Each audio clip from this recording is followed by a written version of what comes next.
the Ottawa Senators have to re-sign Claude Giroux. Yeah, I mean, this is a veteran guy that brings so much to the team, and he's a unrestricted free agent, Ross. So realistically, he could test the open market if he wanted to. But I think I speak for both of us and all Sens fans. It is crucial that the Ottawa Senators re-sign Claude Giroux, but at what cost?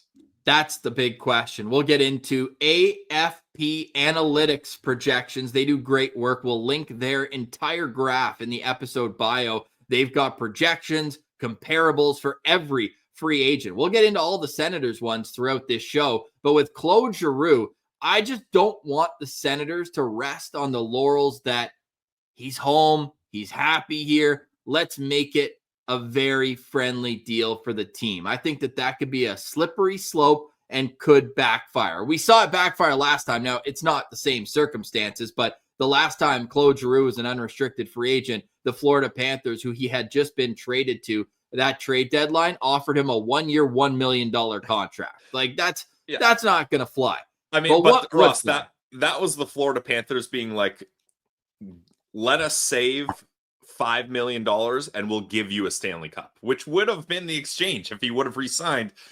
He wins the cup that year, right? Or was it a year after that? Well, he signed a 3-year, or yeah, it was a 1-year deal, right? So no, he would have made the finals and lost. Maybe he would have pushed them over the edge. Yeah, true. Yeah. But the Ottawa Senators certainly will not be going the route of offering Claude Giroux a 1-year, $1 million deal. So what is the contract offer for Claude Giroux? Claude Giroux played the second most minutes of any winger on the Ottawa Senators behind Brady Tkachuk. The only other players that averaged more time on ice per game, Tim Stützle and Josh Norris, other than Brady Tkachuk. So played 18 minutes and 12 seconds, had 50 points, was the best face-off man percentage-wise in the National Hockey League. Like, there's a ton of value left in his game, despite the fact that maybe he's lost a step than he did in his first year in Ottawa when he set a career high in goals. I mean, but Ross, if you go total time on ice, I'm sure he was the top forward, right? Maybe unless Drake Batherson had more. Timmy. Oh, yeah. Sorry. I meant winger. Yeah. Yeah. That's the thing. Like, you look at a guy in his late 30s that still is very healthy, contributing 50 points, a league leader in face-off percentage, a veteran, something that the Ottawa Senators don't have a lot of on their team. Now, Steve Staios obviously did a better job of bringing in veterans in the offseason, but still, Claude Giroux he's the guy as far as veteran leadership goes on this team. So it's so important that the Ottawa Senators don't try to, like you mentioned, try to be like, hey, let's try to save some money on one of our veterans so that we can go out and make a big splash in free agency or something. I think it's crucial that they get this done. And I think we're looking at a 1 or 2 year deal here, right? Like, there's no way we're going to re-up for 3 years. I don't think Claude Giroux wants that. I don't think the team wants that. I think ideally, and I've said this all along, Ross, you want to just keep doing 1-year deals with Claude. See what the team thinks of him, see how he feels about his career, how he feels about the team, and then each offseason you can reevaluate. Ideally, yes, but to me, a 2-year deal wouldn't be off the table. No. If that is a concession the Senators would have to make to get him back, you put that 1 extra year on. I would be comfortable with that. And even if it doesn't bring the value of the contract down a whole lot, you would imagine it would at least a little bit in terms of the AAV, and you can move it down. So, according to AFP analytics, the contract that is projected for Claude Giroux would be a 2-year deal at $5.2 million. If that was the contract that is ultimately signed, would you be comfortable with that? Yeah, definitely. I mean, like, it's so funny seeing some Sens fans project that Claude Giroux is going to make like 2.5, $3 million, 3.5. Like, that is wild. Unless Claude Giroux is really like, hey, I think we're on the cusp of something with this team. I've made my money. Claude Giroux is he's got a pretty good bank account in this point in his career. If he's just like, I've made my money, I don't really care, I'm willing to take a massive cap hit to try to help this team, then you're looking at that. But I don't know if that's the kind of situation Claude Giroux is in, and if that's the situation he sees this team in, where if I shave $2.5 million. Like, is that extra 2.5 million off my deal gonna really push this team over the edge? Probably not. Let's be honest. The Ottawa Senators need a major impact player to really become a contender here, in my opinion. So I don't see that happening, Ross. But I would be comfortable with the contract to 5.2 million for 2 years. Yeah, I think it's fair value, and like we talked about, this isn't a 37-year-old that's had multiple surgeries or looks lost out there. Has he slowed down a step? For sure. I mean, that's fair. That's going to happen. But I don't think Claude Giroux is a guy that's going to fall off the cliff. And Ross, we've had his personal trainer in the offseason, Tony Greco, on, and he always has positive things. I mean, it's not like he's going to come on here and dog him, obviously, but he's always saying Claude Giroux puts the work in, and you could tell he's one of those disciplined professionals that really kind of has respect for the game and his craft. And I don't see him falling off a cliff physically anytime soon. The fact that Claude Giroux came into this team and believed in them when he did, to me, is enough that shows the loyalty right off the bat.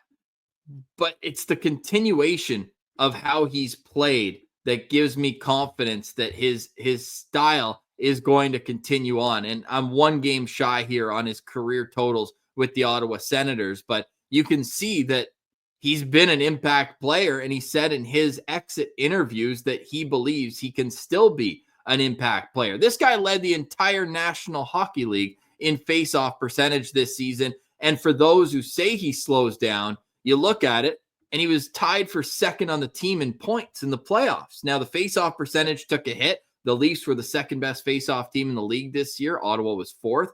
And yeah, you would have liked a couple of those PK draws to be won in game one, where 3 goals go in off the draw. But at the same time, the biggest testimonial that Claude Giroux could have gotten was from all of his teammates, and he got that from Tim Stützle, Brady Tkachuk, and the like, saying, this guy means the world to our locker room. And could you imagine if he signed with a team like Montreal or Toronto? Because you'd think that he doesn't want to go far from home. Yeah. If he does decide to leave Ottawa. He's staying on the East Coast for sure. Just quickly, though, about Claude Giroux losing a step and being a little bit slower, speed was never his game, right? Like, even when he was younger, I don't think people looked at him as a slow player when he was younger, but it was never like, oh, Claude Giroux, the speedster, like that's how he dominates the game. So it's not like you're losing that essence of Claude Giroux that ultimately makes him a good player. It's the hockey IQ. It's the face-offs. It's being able to be one of the most respected players in the league. Like, it's all these things that give Claude Giroux an edge on the ice. So the fact that he's slowed down doesn't concern me, because he's still got that hockey IQ. He's still a playmaker. He still snaps them back in the draws. So now, he's the first guy out on the PK, and he plays a ton of power play as well. Well, and Ross, he's kind of a specialist. Like, look at how the Ottawa Senators set up for overtimes 3-on-3. Claude Giroux goes out there, wins the draw, comes right to the bench. Brady comes on. Like, you want guys like that can have that impact and give you puck possession. Now, as far as if he decides not to come back to Ottawa, I think he's made it clear that it's Ottawa or bust. He's probably going to stay in Ottawa or he's going to retire. However, our guy, guest of the show a couple of years ago, we got to get him back on, actually, one of our most electric interviews. Andre Waugh, our guy Kadri Sens on Twitter tweeted out that, translated from French, that basically Andre has done events with him and his buddies, I guess. I forget what the exact quote was, but essentially alluding to the fact that Claude Giroux would have interest in joining the Montreal Canadiens. What was your reaction when you saw that, Ross? I'm taking this as a little bit of negotiation, if that's the case. And 2, it's a Montreal media member on Montreal radio. And I don't think Andre Waugh cares about if this is true or not. Like, he's not putting his reputation on the line for this. Well, and he wasn't exactly reporting it. The way I interpreted it, at least, was he was like, yeah, like, we've tossed it out there and like joked around about it, kind of thing, right? Yeah. And it wasn't shut down immediately. That kind of thing. That doesn't concern me. I'm not worried about that. I don't think it makes much sense for him to leave Ottawa to go to Montreal. They're in very similar spots in their paths right now. Sure, you could argue that the Montreal Canadiens have a very bright future with all the prospects they have, but I would still say they're a year behind where the Ottawa Senators are, just because of where the Sens core is based on where the up and coming players for the Habs are in their experience. Now, I'm not saying who's better, who's worse. Take it easy. I'm not getting into that. I'm just saying experience-wise, the Ottawa Senators have more NHL games under their belt as far as it goes for their young core. Yeah, no doubt. And when it comes to a comparable for Claude Giroux, and it's kind of tough because the one we have here is in a tax-free state, but Joe Pavelski and Claude Giroux have had very similar career paths, from both being the captain in one place for a long time, and then, even though Giroux had a quick cup of coffee in South Florida, a little snowbird action one spring, other than that, they go to their next team and they stay there for multiple years. Funny enough, it was a 3-year deal that Joe Pavelski was also coming off of, and that was for $7 million per season, whereas Giroux's coming off a 3-year deal at 6.5. And Pavelski's next contract, at the same age that Giroux is right now, was 1 year at $5.5 million. I would also be comfortable with that as the deal. I think if the number starts with a 6, I would start to be like, oh, that might be a bit of an overpay. But if 1 year, $5.5 million, or 2 years at 5.2 are the contracts that are given, that would be the upper end of what I would be very happy and comfortable seeing Giroux get. Yeah, I mean, the comparable contracts are tricky, Ross, because this is a couple years ago, right? So the cap is in a very different spot. 2022. Yeah, tax-free. That changes a lot of things. Joe Pavelski was putting up more points than Claude Giroux at that point, if I'm not mistaken. Yes. So it's tough to look at it. Like it's an interesting tool to try to compare, but there's so many variables that go into signing a contract that you can't, you can't take it as black and white. Yeah, no doubt. Now, one thing that's interesting about this Pavelski contract that I want to get into briefly is that it was a $5.5 million cap hit, but there was also $500,000 in performance bonuses, which would then be added towards the cap next year. And he would get $100,000 at 10, 20, 30, 40, and 50 games played. So you're almost guaranteed to That's hit a guarantee those, for Claude, yeah. right?